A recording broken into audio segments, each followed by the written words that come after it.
Well, the season 3 of the White Lotus dropped last night, smashing the series record for streaming numbers. Really? Wow. For more, we're joined by entertainment editor Peter Ford. Pete, it's barely finished.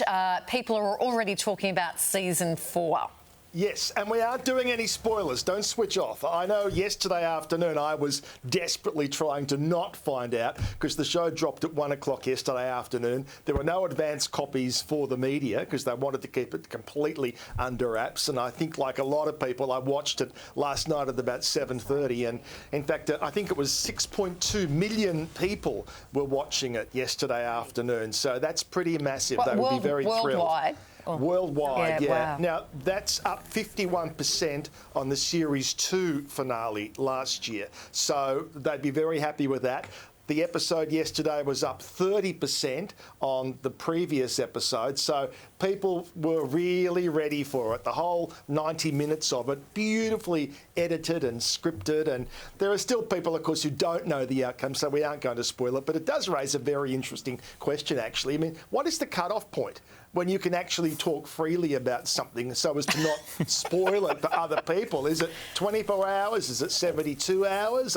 It's a good question, but yeah, it was a big hit. It's gone out with a bang, and of course now the speculation begins about Series 4. Where will it be? Now, Mike White has actually gone on record and indicated he thinks it's time to move away from the water.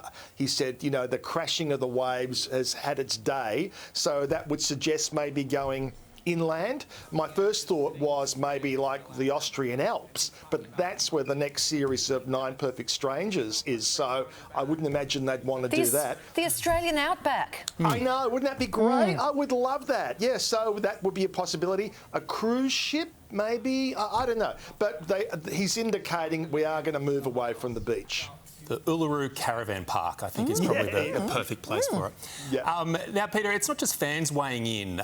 Some of the cast have been sharing reactions to the show. Yeah. Well, Patrick Schwarzenegger has gone on to his social media this morning, and I think he's really like the breakout star of the show. He had a somewhat controversial storyline, and I think he's handled it so well, and he's been out there promoting it really well, and he's got nothing but gratitude. Now, if you don't know his backstory, everyone knows who his parents are, but he actually has been around the industry for a long time, doing lots of little bits, but he never kind of got that big break until this came along. And as you can see here, he's loved every minute of it.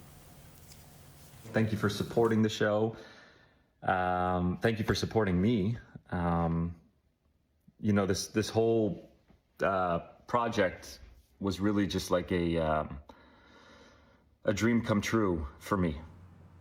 So I've got no doubt we're going to be hearing a lot more from Patrick Schwarzenegger. And Pete, wasn't it good that the whole world sees it at the same time? Like, yeah, to go, yeah. You know, back to the ye olden days when everyone would find out, you know, all talk an event, event television. I love it. Yeah. An epic feud, as we move on, may finally be resolved. What's that?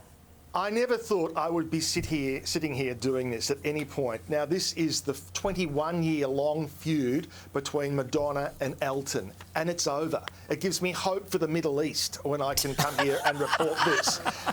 Because of the egos involved, and they're both very volatile people, I thought this will never, ever be okay. And to be honest, it's been much one-sided traffic. It's been Elton really sending the barbs in Madonna's way. I don't think she's ever kind of wanted to answer back or make it a feud. It's been a one-sided feud, I guess, in a sense. And, you know, Elton can be very prickly and very nasty, and he was about Madonna. And, of course, this all came to a crunch time about 13 years ago, right here on Channel 7, when Molly went into, and Molly's watching this morning, so good morning, Molly. He'll be thrilled by this news. This is like the Treaty of Versailles is getting signed again.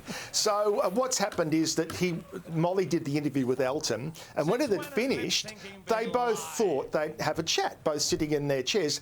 They didn't think it was being recorded, and they certainly didn't think it was ever going to go to air, but it did.